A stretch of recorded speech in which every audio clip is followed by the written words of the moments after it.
తప్పని అనిపించలేదా మీకు? అసలు ఈ వెర్షన్ లో బీఆర్ఎస్ ఎందుకు ఆ స్థాయిలో అల్లు అర్జున్ సపోర్ట్ చేస్తోంది? గుడ్ మార్నింగ్ అండి. ఆ ప్యానెల్ లో ఉన్నటువంటి ప్రకాష్ అన్నకు, దయాకర్ అన్నకు, రవి గారికి, చంద్రిక గారికి, ఏబిఎన్ ప్రేక్షకులకు గుడ్ మార్నింగ్ అండి. ఫస్ట్ ఆఫ్ ఆల్ ఈ డిస్కషన్ స్టార్టింగే జరిగినటువంటి చర్చ కావచ్చు, ఇదంతా కావచ్చు. ఇవన్నీ కూడా ఏదో అల్లు అర్జున్ అక్కడికి వెళ్ళి సినిమా చూసి వాళ్ళని చంపడానికే పోయిండని చెప్పేసి డిసైడ్ చేసి డిక్లేర్ చేస్తారు. Is not a good. ఎవరు కానీ అంటే నేను జరిగినటువంటి సంఘటనల సీక్వెన్స్ అంటే మన టీవీలో జరిగింది కాదు, మొత్తం ఈ ఎపిసోడ్ మొత్తం చెప్తున్నాను. నేను వ్యక్తిగతంగా ఎవరిని కూడా చెప్పట్లేదు. అల్లు అర్జున్ గారు అసలు సినిమా తీయడంతో చచ్చిపోయారు అన్నట్టుగా చెప్తున్నారు. కానీ మీరు అడిగినటువంటి మానవీయ కోణంలో ఎక్కడ కూడా దయాకర్ అన్న చాలా మానవీయ కోణం మాట్లాడారు. అదే దయాకర్ అన్న నేను ఎందుకు హైడ్రాలో చనిపోయినటువంటి బుచ్చమ్మ గురించి, 3 ఆడపిల్లలు ఉన్నటువంటి బుచ్చమ్మ గురించి ఎందుకో మాట్లాడలే కాంగ్రెస్ పార్టీ?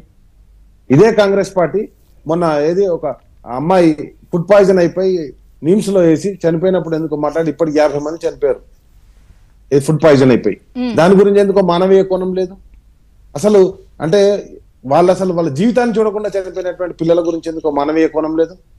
రైతులు డైరెక్ట్ గా పేరు రాసి 2 లక్షల రుణమాఫీ కాలే అని చెప్పేసి మా అమ్మకి అవుతుంది నాకు కావట్లేదు అని చెప్పేసి వాళ్ళంటే మేము 2 రేషన్ కార్డులు ఉన్నా కానీ కాలేదని చెప్పి మేడ్చల్ కలెక్టరేట్ లో చనిపోయినటువంటి రైతు గురించి మానవీయ కోణం ఎందుకోలేదు? ఈ 2 అన్నదమ్ములతోటే నేను చనిపోయానని చెప్పేసి ఒక 80 ఏళ్ల వృద్ధుడు సర్పంచ్ గా చేసినటువంటి సాయిరెడ్డి గారు మరణిస్తే ఆయన విషయంలో ఎందుకో మానవీయ కోణం లేదు. నేను ఎందుకంటున్నా అంటే మానవీయ కోణం గురించి మాట్లాడినప్పుడు మానవత్వం అందరికీ ఉండాలి కదా.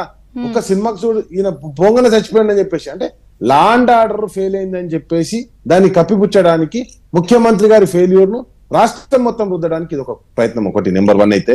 నెంబర్ 2 వచ్చేసి ఇప్పటి వరకు వచ్చినటువంటి ఆ రోజు అసెంబ్లీలో జరిగినటువంటి చర్చ, ఇంతకుముందు ప్రకాశ్ అన్న చెప్పినట్టుగా ఆ రోజు జరిగినటువంటి చర్చ, అసెంబ్లీలో జరిగిన చర్చ ఏంది? అసలు మేమేమి ఇయ్యలేం, తులం బంగారం ఇయ్యలేం, 2500 ఇయ్యలేం, 4000 పెన్షన్ ఇయ్యలేం, అసలు మేము ఏది చెప్పినా అది ఏది కూడా అమలు చేయలేమని చెప్పేసి స్పష్టంగా ముఖ్యమంత్రి గారు సభలో ప్రకటించారు. దాని గురించి చర్చ పక్కదారి పట్టింది. ఇవన్నీ అంశాలైతే అల్లు అర్జున్ అరెస్ట్ చేసే రోజు